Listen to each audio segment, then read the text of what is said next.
বন্ধুরা নিকেতা চিংড়ি মাছ মিয়ার বাপ যদি নিয়ে এসে ঘুরতে কয় যায়। যে তুই কয়টা বেতন পাস তখন কি তার কবু বাবা নি? শিখিয়ে দেয় 10,000 যে বেতন কত 10,000 তো পায়। 50,000 কোন আনবো? 50,000 টাকার কথা বলে। তারপরে বিয়ের পরে কি হয় আপনারাই দেখুন।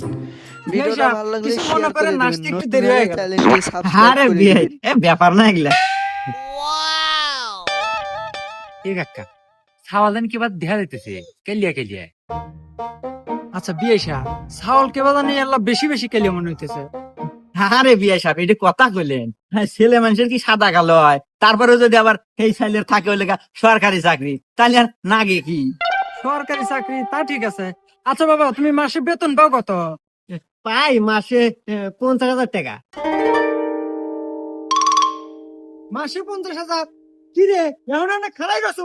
যা তাড়াতাড়ি বক্স দিয়ে আয়, বিয়া ফাইনাল। তুই বেতন পাস 50,000, মাস শেষে আমার কাজে না দিস 10,000, 48,000 টাকা কাট দিস।